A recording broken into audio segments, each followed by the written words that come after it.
नमस्कार दोस्तों, मैं विशाल कुमार स्वागत करता हूं आप सभी का। आज हम कृष्णा सोबती के उपन्यास मित्रों मरजानी का रिव्यू करेंगे। इस उपन्यास में कृष्णा सोबती ने मित्रों मरजानी के माध्यम से ऐसे स्थिर चरित्रों को सामने लाया है जो समाज में तो थे लेकिन साहित्य में अभी तक नहीं थे। कृष्णा सोबती पहली फेमिनिस्ट लेखिका है और उन्होंने कभी इस बात की कोई नाटकीय घोषणा भी नहीं की है कि अब से वे सिर्फ स्त्रियों पर लिखेंगे, ऐसा कुछ नहीं है। कृष्णा सोबती ने बहुत ही बोल्ड कैरेक्टर्स को साहित्य में लाने का काम किया है और ऐसा ही एक बोल्ड कैरेक्टर मित्रो है जो कि इस मित्रो मरजानी उपन्यास का मेन कैरेक्टर है। बेसिकली किताब में कहानी है कि एक पंजाबी परिवार है, उसका हेड ऑफ द फैमिली है गुरुदास और उसकी पत्नी है धनवंती। गुरुदास और धनवंती के 3 लड़के होते हैं और उनकी 3 पत्नियां होती हैं। बड़े लड़के बनवारी लाल की पत्नी का नाम सुहागवंती होता है, जिसको शॉर्ट में सुहाग कहा गया है। बीच वाले लड़के का नाम सरदारी लाल होता है, उसकी पत्नी का नाम सुमित्रावंती, और छोटे लड़के का नाम गुलजारी लाल और उसकी वाइफ का नाम फूलावंती, शॉर्ट में फूला। जो बीच वाला लड़का है सरदारी लाल, उसकी पत्नी का नाम सुमित्रावंती है, उसी को शॉर्ट में मित्रो कहा गया है। और ये मित्रो बहुत ही चुलबुली, बहुत मजाकिया और बहुत ही मुफत टाइप की है। वो बिना किसी छोटे बड़े की शर्म किए ही अपनी सारी बातों को कह देती है। वो बिल्कुल किसी बात को कहने में हिचकिचाती नहीं है, शर्माती नहीं है।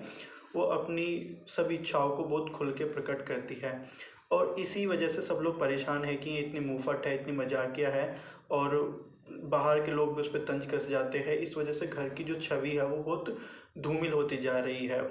उसका पति कहता है कि अम्मा देखना, एक दिन ये नूर महलन इस घर की इज्जत सब ले डूबेगी। लेकिन मित्रों को इन सब से कोई फर्क नहीं पड़ता। मित्रों कहती है कि मित्रों हिचकती नहीं, झिझकिचाती नहीं। मित्रों कहती है कि मैं तो ऐसी माँ की गोद से मैंने तो जन्म ही नहीं लिया है कि जो खुद शर्माती हो। यानी कि मित्रों की माँ भी बहुत शर्मिली नहीं है। वो खुद कहती है मित्रों अपनी माँ के बारे में, उसको मैं कोट करता हूँ कि मित्रों छिचकी हिचकिचाई नहीं, पड़े पड़े कहा 7 नदियों की तारू तवेसी काली मेरी माँ, और मैं गोरी चिट्टी उसकी कोख पड़ी। कहती है इलाके के बड़भागी तहसीलदार की मुदवा है मित्रों। अब तुम ही बताओ जेठानी, तुम जैसा सतबल कहाँ से पाऊँ लाऊं। देवर तुम्हारा रोग नहीं पहचानता, बहुत हुआ हफ्ते पखवारे, और मेरी इस देह में इतनी प्यास है इतनी की मछली सी तड़पती हूँ।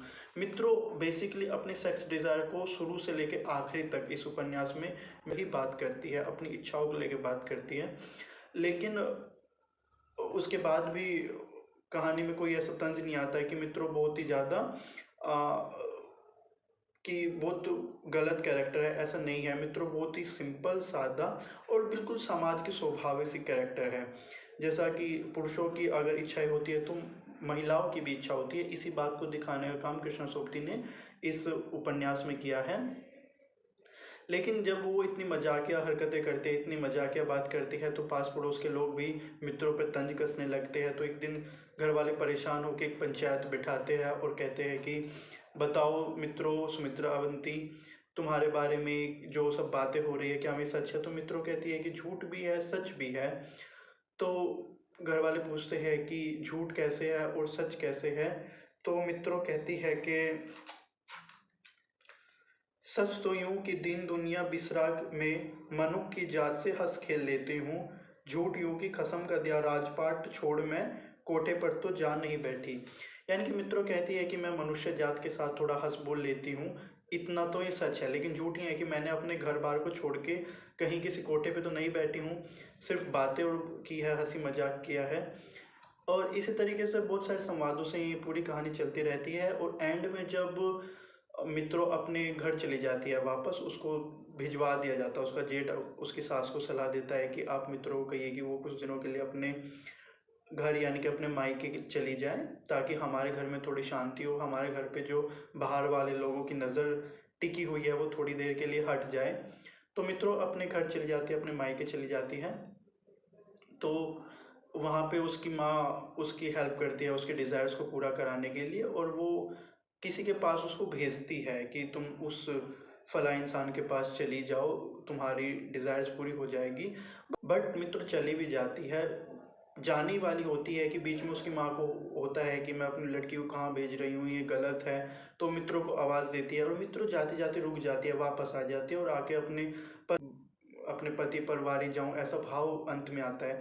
बेसिकली उपन्यास में कुछ भी ऐसा अस्वाभाविक नहीं है, लेकिन बहुत ही स्वाभाविक कैरेक्टर है मित्रों, जो कि हमको लगता है कि हाँ, समाज में ऐसे कैरेक्टर होता है। पुरुषों की इच्छा है तो स्त्रियों की भी कहीं ना कहीं इच्छाएं हैं, और उन्हीं इच्छाओं को प्रकट करने का काम कृष्णा सोबती ने किया है। लेकिन जब एक स्त्री जा रही होती है जो शुरू से लेकर के अपनी इच्छाओं की बात करी, और जब उसकी इच्छा पूरी होने का समय आया तो वो कैसे अपना पाँव पीछे खींच लेती हैं, ये थोड़ा सा कहीं ना कहीं अस्वाभाविक लगता है। लेकिन उसके बाद भी क्योंकि स्त्री कहीं न कहीं अपनी इच्छाओं का दमन कर लेती है, ये समाज में बिल्कुल व्याप्त है कि स्त्रियाँ अपनी इच्छाओं का दबा लेती है, अपने परिवार के लिए अपनी इच्छाओं को वो दबा लेती है, तो ऐसे भाव के साथ ही ये उपन्यास खत्म हो जाता है। तो मैं कहूँगा कि अस्वाभाविक कैरेक्टर नहीं है, पूरा स्वाभाविक कैरेक्टर ही है।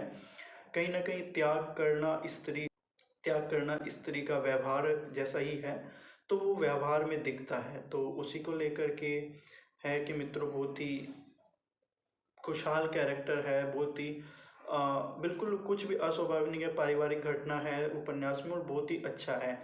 संवाद बहुत ही चुस्त है, बहुत मजाकिया संवाद है, लगातार इसमें व्यंग होते रहते हैं, जैसे परिवारों में आपस में नोक झोंक होती रहती है, उन सब में सब होता रहता है और कहानी एक बहुत मज़ेदार मूड में चलती है।